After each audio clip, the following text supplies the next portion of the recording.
Eu quero ler no Salmo 77. Salmo 77.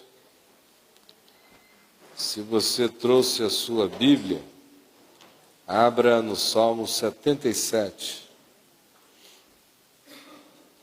Era bom se nós todos recuperássemos o hábito salutar de trazermos a Bíblia para as nossas reuniões. Não há nada mágico nisso, não é parte de nenhum estereótipo, é apenas um elemento prático. O que importa é que você não tenha desistido de ler a palavra sozinho, em casa. É essencial que assim seja. Aqui é apenas importante, porque eu faço a leitura e você acompanha. Mas se você puder readquirir esse hábito, antigamente praticamente uma obrigação religiosamente perversa, que nós quebramos, e agora que está quebrada, eu peço que você faça isso como expressão de utilidade simples e prática.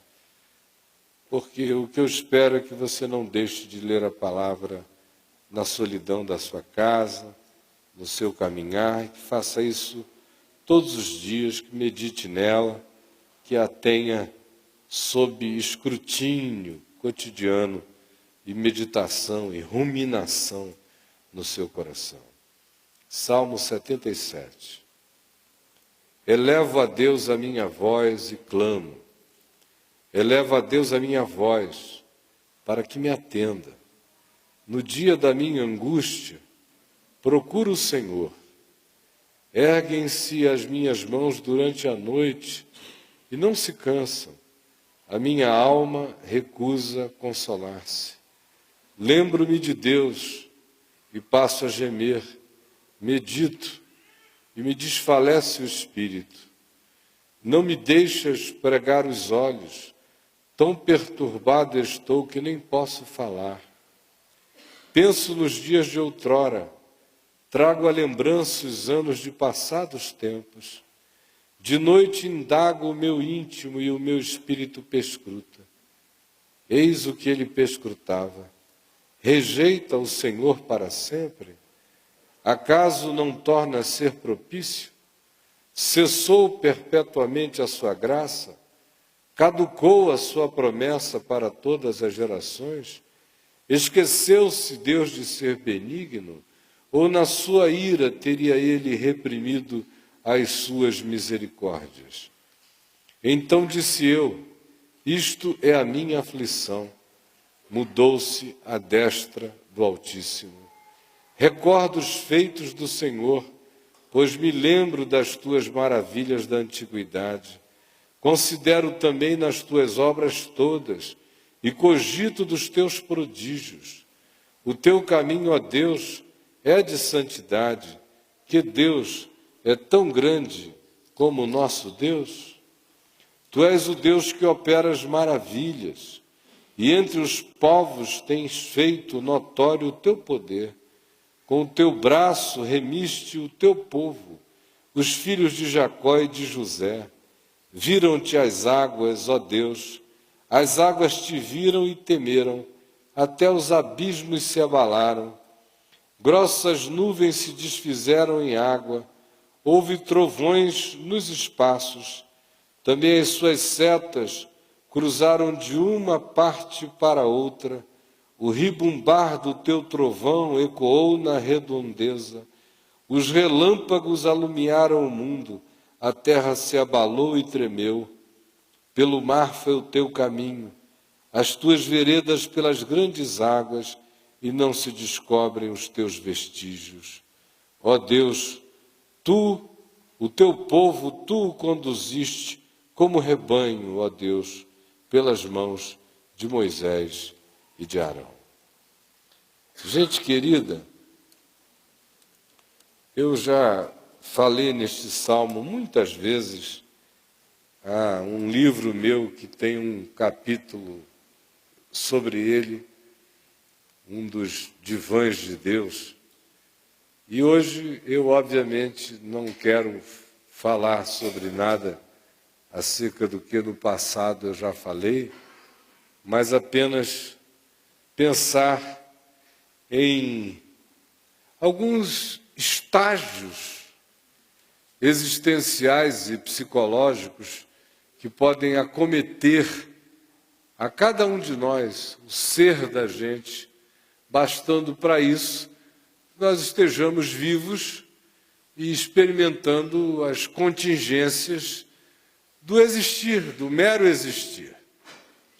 Este é um salmo de um ser humano que estava vivendo um momento de introversão profundamente crítica, amarga, angustiada e duvidosa. Ele inicia, apesar disso, dizendo que fazia esse esforço de elevar a Deus a sua voz, uma voz que chegava a Deus como um clamor. E ele repete dizendo: eleva a Deus a minha voz para que me atenda, porque a realidade de Deus era para ele insofismável, mas a realidade do seu significado para Deus estava sob o signo do mais profundo elemento de relatividade. Acerca de Deus ele não tinha dúvida alguma. Ele tinha uma dúvida terrível sobre o significado dele para Deus. Tanto é assim que ele diz: elevo a Deus a minha voz, elevo a Deus a minha alma, eu clamo para que me atenda, porque ele crê que há Deus e que Deus poderia atendê-lo. Agora paira sobre ele uma dúvida atroz sobre o significado da sua própria existência diante de Deus, em razão dos elementos emocionais, psicológicos, que o tinham atingido, em razão do modo como a sua psique estava, como a sua alma estava, como o seu coração estava. Deus é Deus, diz ele. Agora quem sou eu? Qual o meu significado para Deus? Ele diz que era um dia de angústia, e com a definição de dia de angústia, ele não está falando de um dia de 24 horas, ele está falando de uma estação angustiosa. E ele diz que nessa estação de angústia, ele procurava ao Senhor, e levantava as suas mãos de noite, e andava pelo quarto, pela casa, com as mãos erguidas, de maneira incansável, mas não havia para ele o descanso de que aquela expressão, de que aquela vocalização, de que aquele clamor, de que aquela oração, de que aquele pedido, de que a soma daquelas petições voltassem-se sobre ele como libertação do espírito angustiado, do desconforto, do desassossego, porque ele se sentia profundamente relativizado. Deus era Deus, mas a angústia tinha e tem o poder de relativizar-nos. Como a banda do ser, a gente experimenta essa ambivalência. A gente diz: elevo a Deus a minha voz, ergo as minhas mãos, oro, peço que me atenda. Agora uma outra dimensão inteira da gente se angustia, fica sob a ebuliência das aflições e o coração não sossega. E ele, falando de si mesmo, diz que instalara-se nele uma recusa por consolar-se, um auto-boicote. Não dava a ele sossego a si próprio em relação a receber pela fé qualquer que fosse o descanso que pudesse vir de Deus, porque a angústia é caprichosa. A angústia é profundamente caprichosa. A angústia não deseja apoderar-se pela fé de coisa alguma. Ela deseja apenas que a fé faça silenciar o clamor angustiado, faça dessentir-nos da angústia perturbadora. Nesse momento e nesse dia de aflição, a fé parece querer só encontrar solução como aquela que nos venha carregada de um poder de desinstalar de nós todo e qualquer movimento aflitivo do coração. A angústia é caprichosa. E nesse seu capricho, frequentemente ela nos faz mais mal do que o poder original dela seria de fazer-nos mal. Porque ela se mistura com o desejo caprichoso do nosso ser que diz: Deus, se eu existo para ti, não apenas ouve a minha voz, mas faze cessar de mim esta angústia agora. E como essa é ainda a oração do capricho e não da fé, se a angústia não cessa, e em geral não cessa, quando ela vem involucrada por uma demanda que estabelece como sinal da presença de Deus a cessação imediata de qualquer sentimento infelicitante dentro de nós, em não cessando o sentimento, a gente começa a se angustiar da própria angústia. E aí surge esse auto-boicote, essa intenção inconsciente de recusar-nos consolar-nos. Quando o nosso coração começa a andar nessa vereda caprichosa de dizer: eu apenas aceito como resposta de Deus toda e qualquer cessação de sofrimento no meu coração. Se não cessar, Deus não me ouviu. E se não cessa, a gente fica angustiado de angústia e alimenta um ciclo perverso que gera uma espécie de raiva latente dentro da gente em relação a Deus. E o coração recusa consolar-se. É uma das situações mais horrorosas a instalar-se dentro de nós, é a recusa da consolação na nossa alma. É quando você começa a dar razão à sua dor, dar razão à sua lamúria, dar razão ao seu capricho, dar razão à sua própria aflição. Quando você começa a dizer para Deus que qualquer que seja a intervenção de Deus na sua vida tem que ser nos moldes da demanda do capricho existencial e psicológico do seu clamor. E se algo não acontece conforme essa demanda, você fica neurótico de angústia, e angustia-se da angústia, e angustiando-se da angústia, recusa consolar-se cada vez mais profundamente. E vai entrando num processo de auto-boicote horroroso no seu coração. Aí diz ele no verso 3, que o próximo passo é fazer com que a própria memória da gente passe a trabalhar contra a nossa própria existência. Ele diz: eu lembro-me dos dias de outrora e eu passo a gemer. Lembro de Deus e passo a gemer. Você já esteve ou porventura está nessa situação? Que é quando a alma da gente, ao lembrar de Deus, geme. E aí, justamente por causa disso, muita gente tenta não lembrar de Deus, não pensar em Deus, não refletir sobre Ele, não meditar nele, não buscar uma intimidade com Ele, porque pensar em Deus é dor. Essa é uma crise horrorosa.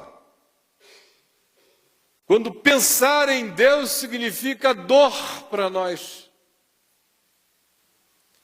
Porque você diz, eu tenho orado, eu tenho pedido, eu tenho elevado a minha voz, eu tenho levantado as minhas mãos à noite e de dia, eu tenho clamado, buscando ser atendido.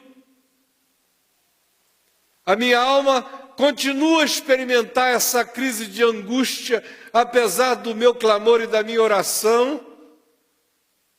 Eu estou angustiado da minha angústia que não cessa.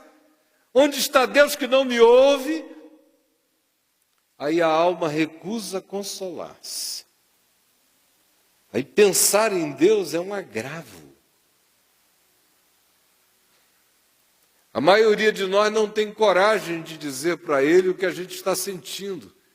Que a gente está sentindo raiva, não só frustração. Que a gente está zangado com Ele.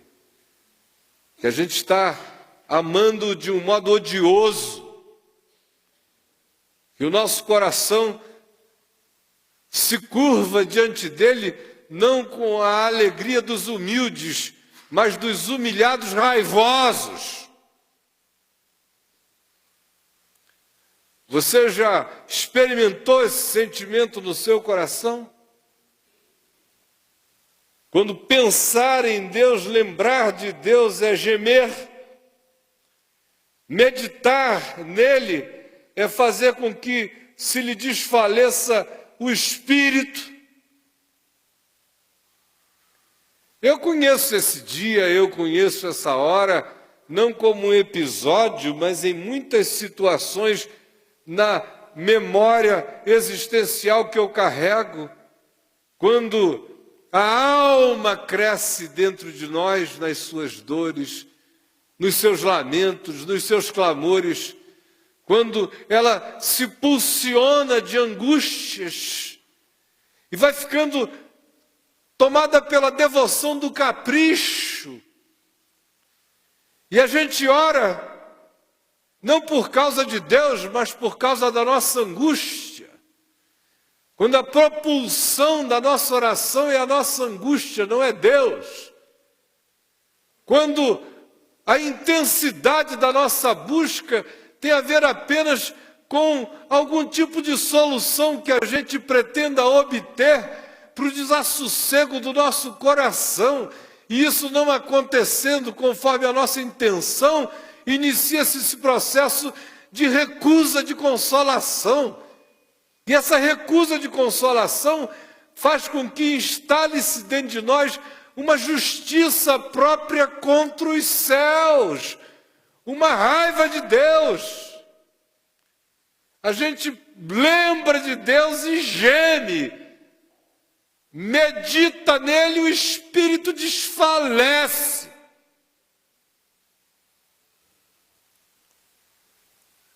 E a gente começa a transferir para Deus o que nós mesmos não permitimos que aconteça de bom e de bem em nós.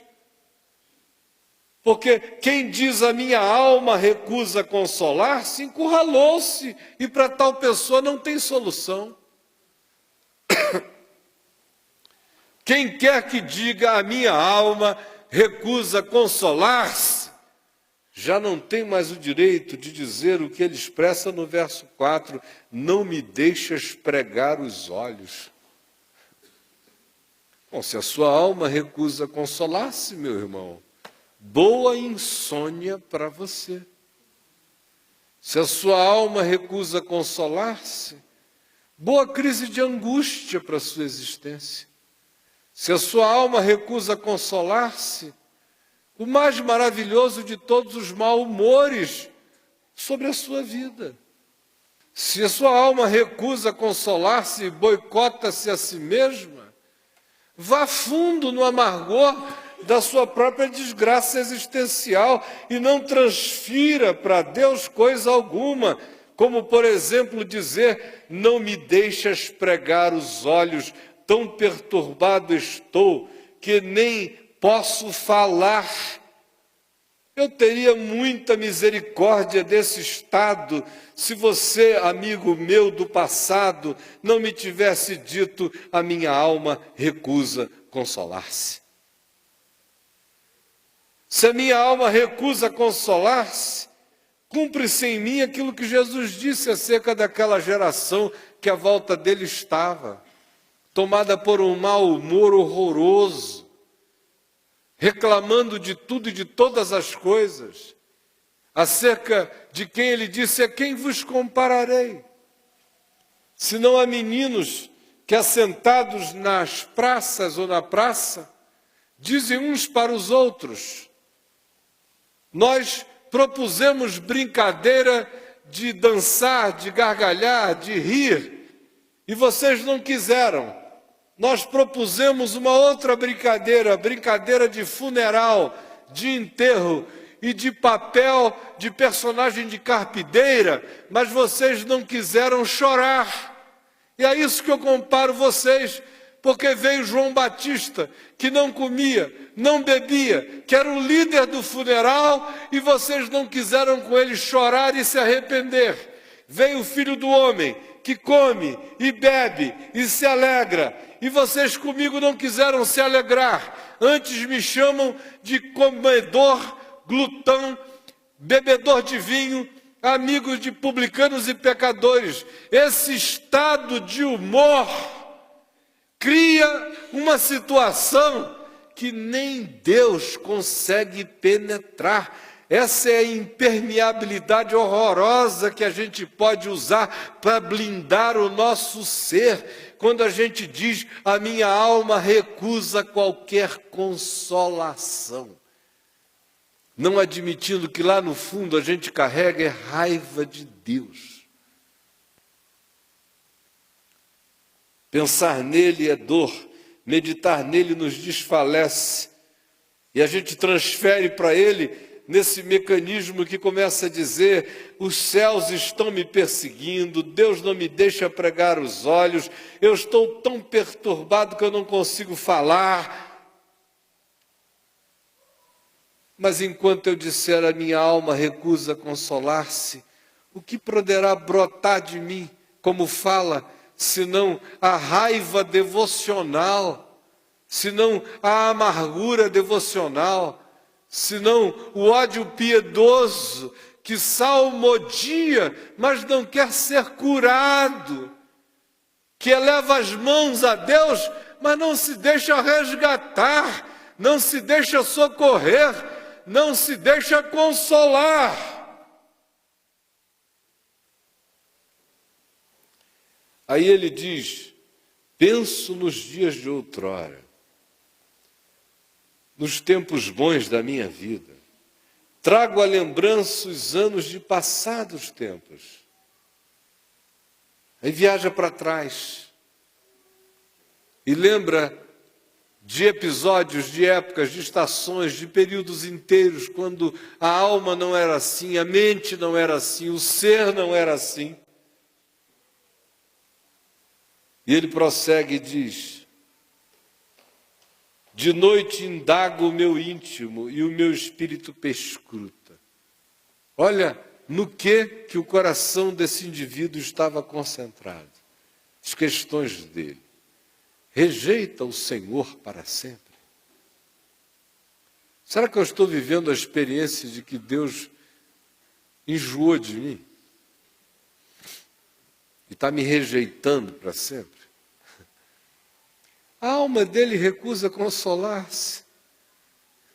Mas o cara não tem a coragem de dizer: eu estou me rejeitando e rejeitando a Deus com a minha rejeição. A gente prefere perguntar se Deus está com algum problema com a gente, sem admitir que a gente é que é um problema total para nós mesmos. Desde que isso vire um salmo, parece que a gente está justificado. Desde que seja uma poesia angustiada, parece que nós estamos, por assim dizer, iluminados até as trevas abissais. Eu é que estou me rejeitando, eu é que me recuso consolar-me. E ele pergunta: transfere isso para Deus, faz disso uma questão supostamente teológica. Rejeita o Senhor para sempre. É nisso que ele medita, é nisso que ele perscruta.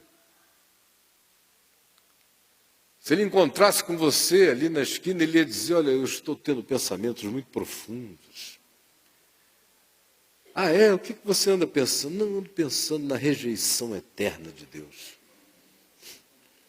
Como eu encontro um bocado de gente por aí, pregador que prega a própria angústia de si próprio, a não aceitação do seu próprio consolo em Deus, transforma isso numa causa teológica, num livro, em conversas, em retiro espiritual amargurado. Vou fazer um retiro, o tema é rejeita o Senhor para sempre. Segunda questão dele, acaso não torna Deus a ser propício? Será que Deus volta a ser legal, volta a ser bom? Ou ele é tomado por venetas eternas? Mais honesto seria dizer, será que eu voltarei a ser propício a mim mesmo, parando de rejeitar a consolação que quer me visitar e me invadir e eu não permito? Quase todas as nossas perguntas acerca de Deus não tem nada a ver com Deus, só tem a ver com a gente. E apenas isto. Mas a gente adora essa mania de, ao invés de olharmos para nós mesmos, ficarmos transformando a nossa recusa, a nossa auto-rejeição, os nossos auto-boicotes em projeções que supostamente blindam os céus, ou que fazem com que tenha sido uma ação de Deus se blindando contra nós, quando nós é que somos os entes inimigos de nós mesmos o tempo todo, em quase todo e qualquer processo. Cessou perpetuamente a sua graça? Olha que pergunta linda, profunda. Vira seminário, escola teológica, vira denominação essa pergunta aqui. A graça de Deus cessa? Só nessas perguntas aqui eu já vi um monte de denominação histórica. Tem denominação que se organizou em torno da ideia, rejeita o Senhor para sempre? Aí tem aquelas que dizem rejeita sim, tem outras que dizem não, não rejeita não. Tem umas que se organizaram em torno de acaso não torna Deus a ser propício? Aí aqueles que dizem sim, uma vez propício, propício para sempre. Aí tem aqueles que dizem depende, às vezes sim, às vezes não. São projetos de espiritualidade. Cessou perpetuamente a sua graça? Tem uns que dizem cruz, credo, jamais. Graça eterna, graça irresistível, aleluia. Outros dizem graça mutável, depende, pode ser, pode não ser. Caducou a sua promessa para todas as gerações? Vira até doutrina escatológica, e para muitos grupos. Do jeito que Deus agiu outrora no passado, ele já não age mais agora. Por isso não espere milagres, nem intervenção de Deus, nem sinais e prodígios e maravilhas. Deus fazia isso até inventarem a prensa, a imprensa. Depois que arrumaram a Bíblia toda num livro, a gente não precisa mais de nada, porque já veio o que é perfeito. Aí dizem que a Bíblia é o que é perfeito. Está cheio de erro aqui. Erro histórico. Os evangelhos sinóticos têm erros de vários tipos, tem erro gramatical, tem erro de vários tipos, mas a perfeição da Bíblia não está em nenhum perfeccionismo. O que é perfeito aqui não é a Bíblia, é a palavra. O que ela diz é perfeita e irretocável. Agora, o livro, Os anjos têm vontade de fazer correção faz tempo. O copista errou, o escriba errou, era 77 mil, um botou, outro botou 75, outro 66. Nada que importe. Caducou a sua promessa para todas as gerações. Aquilo que um dia ele fez no passado, ele não faz mais hoje. Veja como na sua mente esse assunto já voltou em diversas ocasiões na sua vida, quando você mesmo se perguntou. Escuta, perguntam a mim o tempo todo, desde que eu sou menino pregando o Evangelho. O senhor não acha que alguma coisa aconteceu dos dias dos apóstolos para cá? Naquele tempo era muito milagre, hoje a gente não vê mais quase nenhum. Eu digo, eu não sei em que mundo você está vivendo, o meu mundo tem milagre todo dia, o dia inteiro. Mas que pergunta é essa? Caducou a sua promessa para todas as gerações? Significa isso, Deus parou de ser efetivo nas suas promessas nos meus dias, na minha vida, na minha existência? O que aconteceu para trás deve ficar apenas no álbum das minhas recordações, mas não há mais nenhuma atualização da graça divina e da promessa de Deus na vida humana hoje? Não, eu diria, para quem diz, a minha alma recusa consolar-se. Esqueceu-se Deus de ser benigno? É outra pergunta dele. Quem é que pode experimentar a benignidade de Deus se determinou que a sua alma recusa consolar-se? Até que, de repente, o cara caiu em si. Aleluia. E ele diz no verso 10, então disse eu, isto é minha aflição. É a minha aflição que está fazendo toda essa falsificação dos céus, da terra, de Deus, de mim, da palavra, da promessa, da graça, da fidelidade de Deus. Até que, enfim, ele para de perguntar aos céus e olha para si mesmo. E diz, isto é a minha aflição.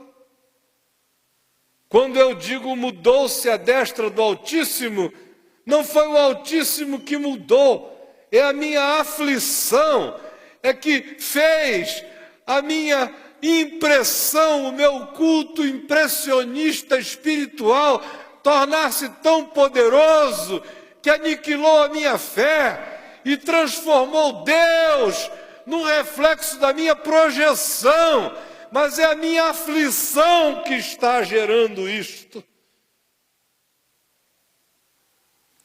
Enquanto eu não chego nesse momento e nesta hora de admissão, de dizer nada mudou-se em Deus, a mudança que eu suponho ter havido na destra do Altíssimo é fruto da minha aflição. A minha aflição, o meu capricho, a minha desvontade de consolação, a minha raiva de Deus, o meu boicote a mim mesmo e aos céus, é que provocou dentro de mim essa multidão de questões que ficam sendo fantasmagorias de pensamento, adiando para sempre a minha resolução simples de receber dele a graça da consolação. E assim será, enquanto eu recusar-me consolar-me, até que o meu coração caia em si mesmo e eu tenha coragem de dizer, Deus não mudou, eu é que não permito nenhuma mudança de Deus em mim. A minha aflição é que pintou essa Guernica nos céus da minha existência e nos cenários da minha alma, de tal maneira que tudo se caotiza não porque Deus tenha mudado, mas porque eu mudei dramaticamente pela minha aflição cultuada em relação a Ele. Uma vez que ele admite isso, olha o que ele começa a dizer diferentemente do verso 11 em diante. Recordo os feitos do Senhor. Antes ele tinha dito, lembro-me de Deus e passo a gemer. Agora ele diz, recordo-me dos feitos do Senhor, pois me lembro das tuas maravilhas da antiguidade. Vejam como o que se interpõe entre paz e angústia, aflição e sossego, é uma virada de consciência, uma viradinha de consciência. Não é um compêndio de consciência, é uma virada. Na hora que ele muda esse olhar, que ele faz esse loop, e ao invés de ficar brigando com os céus sob o pretexto da rejeição divina, fazendo perguntas imbecis aos céus, sem admitir que Ele é que obstacula, Ele é que engargala o processo todo a não querer se consolar em Deus, e passa daí em diante, num lapso da graça que o ilumina, ter a coragem de enxergar-se e em enxergando dizer, aqui está o nó gódio da minha desgraça. A minha aflição mudou dentro de mim toda a percepção do significado de Deus para mim. E eu me signifiquei aos olhos dele, mas não aos olhos dele, ante os meus próprios olhos, como se fossem os dele. Projetei para ele o meu significado, projetei com ele para ele a minha frustração, transferi para ele o meu mau humor.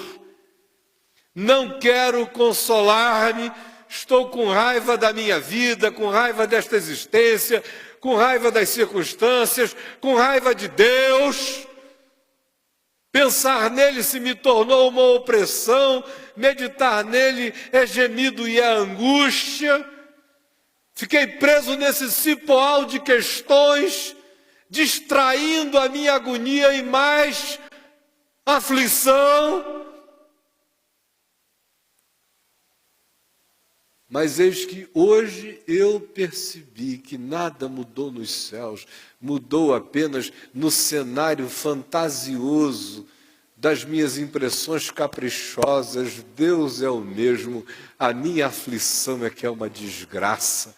Tem até o poder de falsificar a mão de Deus em meu favor, tem até o poder de pintar o cenário mais catastrófico contra mim, tem o poder de me desmobilizar em relação a Deus, dando-me a impressão de que Deus esteja desmobilizado em relação a mim.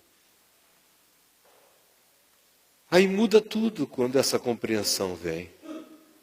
Recordo os teus feitos, os feitos do Senhor, pois me lembro das tuas maravilhas da antiguidade. No caso dele, ele pensa na história toda atrás de si.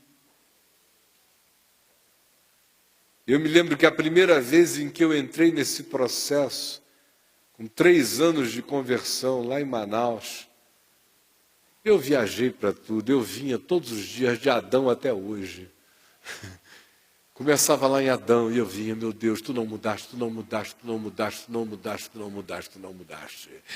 Tu não mudaste, tu não mudaste, tu não mudaste, tu não mudaste. Mas o fato é que tinha se instalado em mim um medo de que Deus tivesse mudado por uma razão simples, sabe qual era? Eu vinha orando com os doentes e os doentes ficavam curados quase o tempo todo, expulsando o demônio a 3x2 todos os dias. Aí eu peguei uma hepatite. E aí cumpria toda. Eu orei e não fiquei curado. Aí quando eu achei que estava curado daquela hepatite, eu peguei uma segunda hepatite. Isso aqui começou a inchar, né? Você toca, toca, toca, toca. Fazendo percussão do fígado. Todo equitérico. E orando por doentes, os doentes ficando curados e eu, uma segunda hepatite assim na lata. E o médico disse, olha, essa é brava.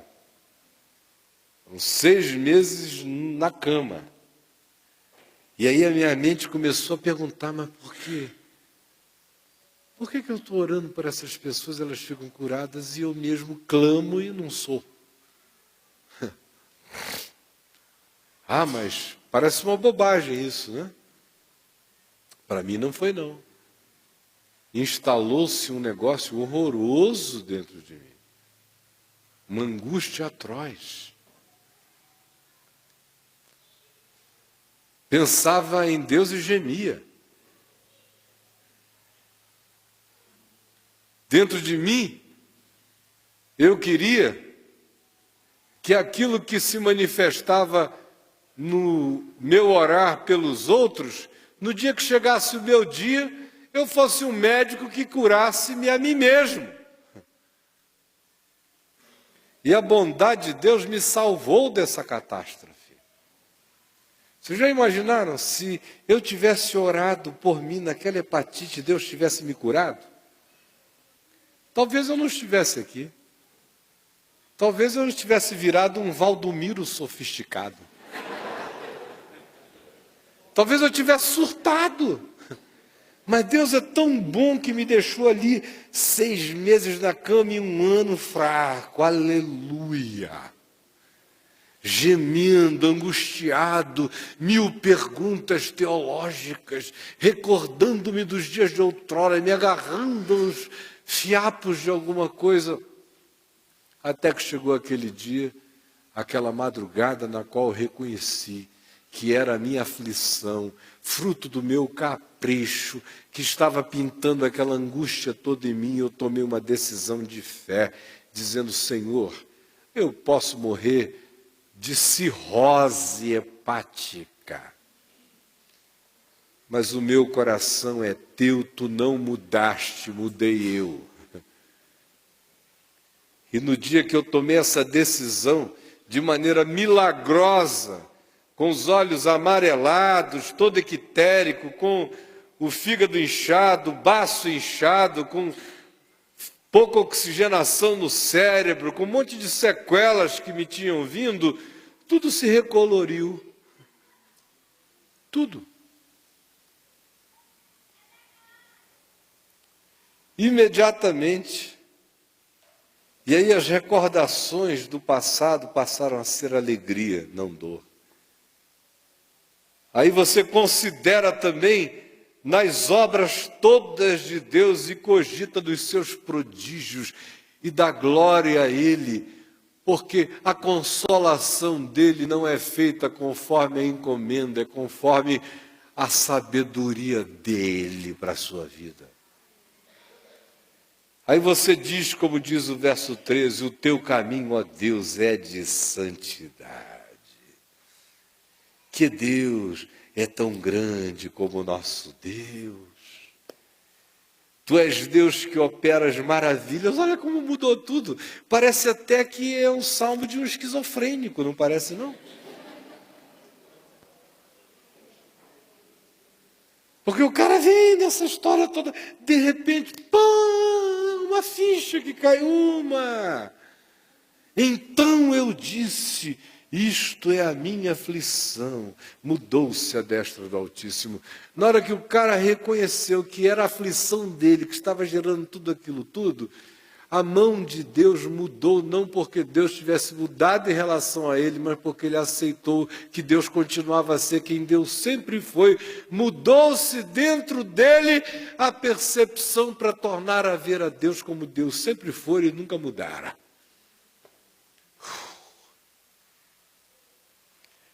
Aí, o passado já não é mais gemido, já é reforço à fé de hoje.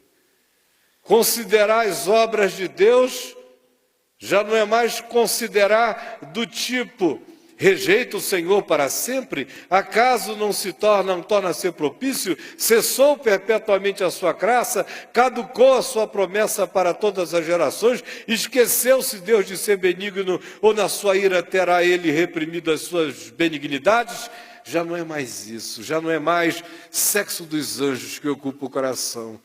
Cessam as tolices conceituais, morre a teologia. Aleluia. Considero nas tuas obras todas e cogito nos teus prodígios.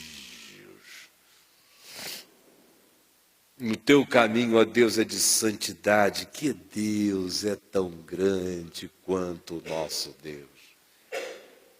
Tu és Deus que operas, Ele deixa o passado, conjuga o verbo do presente, contínuo.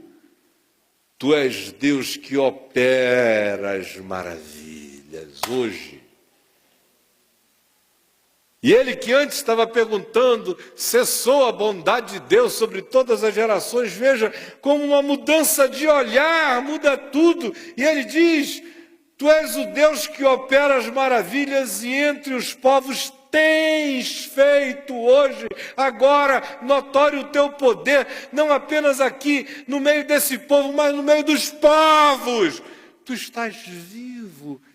Veja como uma mudança de olhar, como uma conversão do capricho egótico, da angústia egótica, à fé que diz, a minha angústia não mudou os céus. Que narcisismo é esse de confundir a tua angústia com o mau humor divino, seu palhaço? Na hora que o cara tem essa coragem de dizer isso para si mesmo, muda tudo dentro dele. Com o teu braço remiste o teu povo, os filhos de Jacó, que era um cabra safado, e de José, do sujeito ambíguo e do legal. O mesmo braço remiu a todos eles. Aí ele lembra do Mar Vermelho, da saída do povo no êxodo do Egito. Do verso 16 em diante é uma descrição poética da travessia no Mar Vermelho. Viram-te as águas, ó Deus, as águas te viram e tremeram. As águas do Mar Vermelho tremeram. Ai, Deus está chegando. Ai. E até os abismos se abalaram. Aí ele nos conta algo dramático. Grossas nuvens se desfizeram em água, nos dizendo que enquanto o povo passava pelo mar, entre as paredes cortadas por Deus nas águas, chovia abundantemente dos céus. E ele diz, houve trovões nos espaços. Também as suas setas, os raios, cruzaram de uma parte a outra. O ribumbar do teu trovão ecoou na redondeza. Os relâmpagos alumiaram o mundo. A terra se abalou e tremeu. Pelo mar foi o teu caminho. As tuas veredas pelas grandes águas. E não se descobrem os teus vestígios. O cara que estava perguntando, rejeita Deus para sempre, cessou a bondade, tudo isso aqui agora diz o oposto. O coração dele vira um surto beethoveniano. A quinta de Beethoven. O negócio, que poder. Aí, de repente,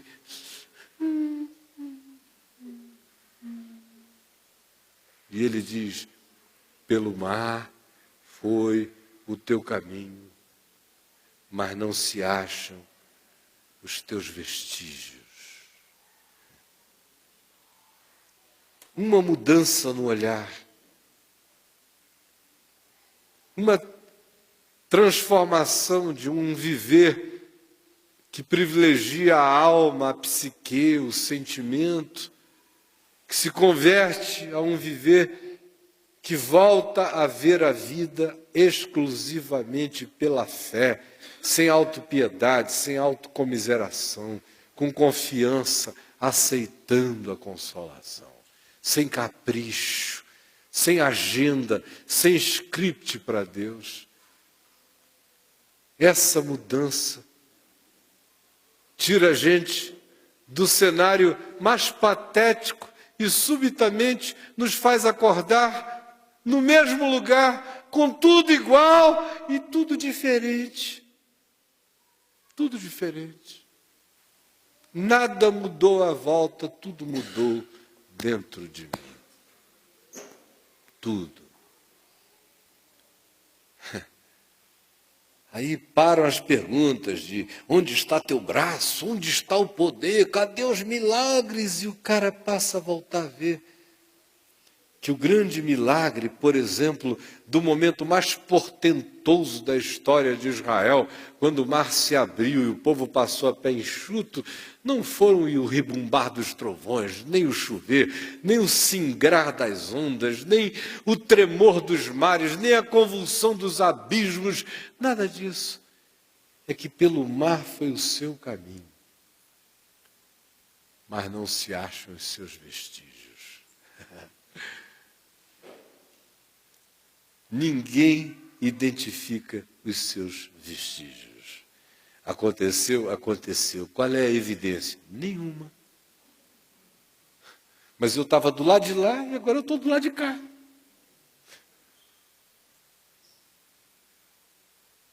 Antes eu era escravo de Faraó, agora eu estou livre no deserto dançando com Miriam. Cadê a prova? Eu passei, mas não deixou vestígios, não ficaram pegadas divinas atrás. Sutil, poderoso e sutil. Hoje eu tive uma experiênciazinha dessa graça maravilhosa, poderosa e sutil. Singela e majestosa. A Adriana e eu tínhamos comido um bacalhauzinho, só nós dois em casa. Aí fomos tentar dar uma cochilada, vendo um filminho. Aí ela deu assim, uma cochiladinha para um lado, eu estava ali, meio barro, meio tijolo para o outro. Lá vai... Aí vi o filme de 10 em 10 minutos, 5 minutos, de novo. Aí eu acordava, tá. De repente, eu ouvi um piado estranho no jardim. Um piado. E à tarde lá em casa, de manhã também, é uma passarada. Eles cantam demais. É muito pássaro cantando. E como está muito seco, e eu molho bastante quando está seco assim, mais pássaro ainda vão para lá. Hoje eu estava lá quieto assim num canto, molhando uma planta, quando pousou um desses alma de gato, lindo, a 1,5 metro da minha cara, com aquele rabão assim. Aí eu fiquei parado, dizendo, meu bichinho aqui dentro da minha cabeça, para não assustar o passarinho, né? Aquele bichão. Bem-vindo a esse jardim de Deus, criaturinha amada.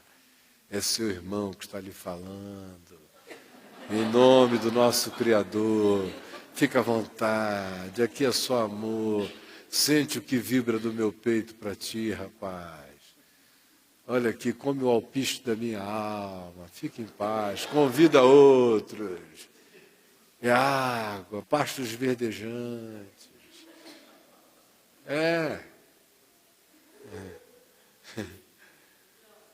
Aí, pois bem, agora à tarde eu estou lá, tirando a minha soneca, aqueles passarinhos cantando lá fora, eu me deleitando com aqueles barulhos e cânticos. De repente, aquele piado assim. Achei aquele negócio esquisito, longe, não era perto. Aí eu sentei na cama, a Adriana olhou para mim e falou, o que que é? Eu falei, eu vou lá embaixo. Ela falou, fazer o quê? Eu falei, não, eu tenho que ir lá embaixo.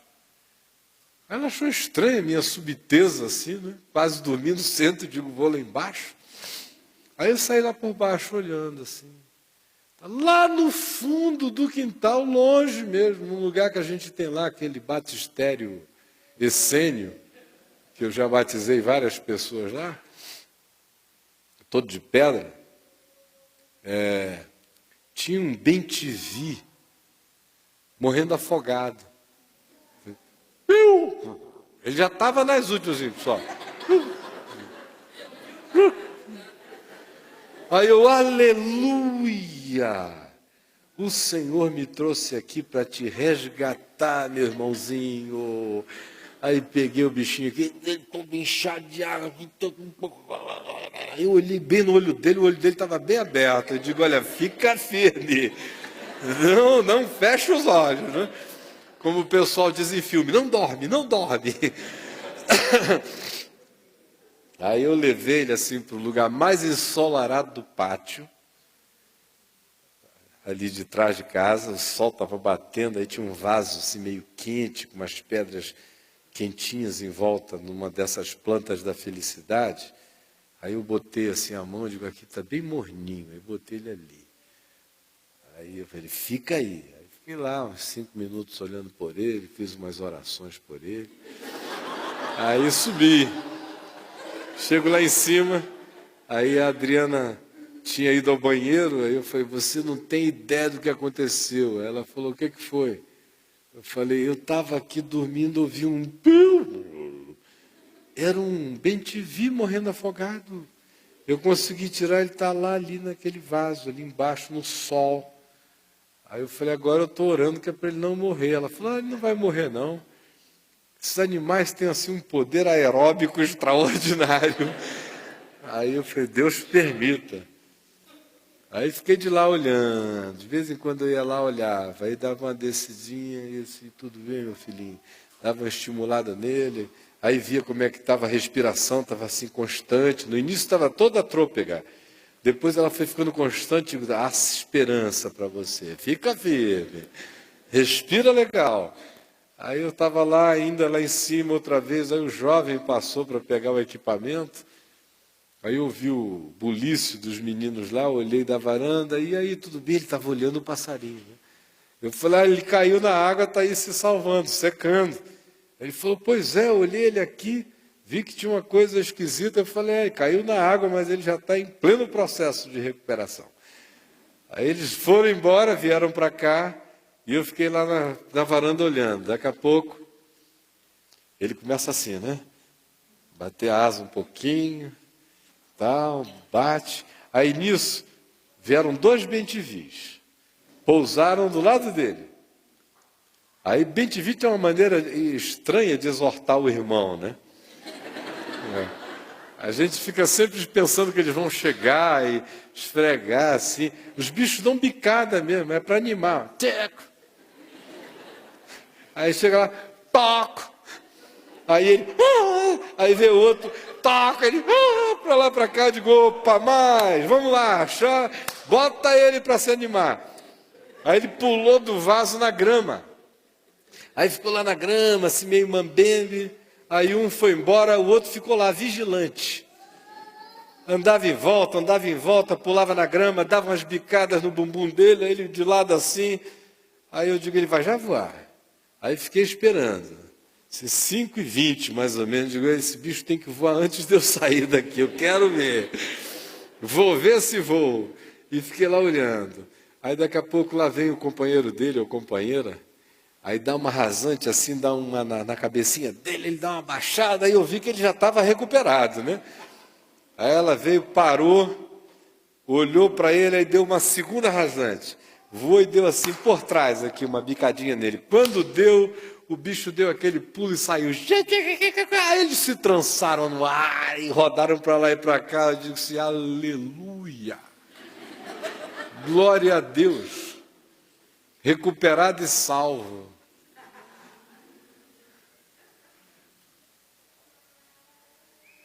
Para você é uma historinha de passarinho, bobinha, né? made my day. Para mim, foi uma graça divina maravilhosa. Porque o meu coração ficou pensando no seguinte: eu estava dormindo, como é que eu consegui ouvir um piado afogado de um pássaro que estava no fundo de um quintal que não é pequeno, é longínquo, dentro d'água? Em meio a tantos piados. E por que eu tive aquele impulso de ir lá? E só ouvia Jesus falando comigo em João no capítulo 6, ora, vós valeis mais do que os pássaros. Vós valeis mais do que os pássaros. Vós valeis mais do que os pássaros.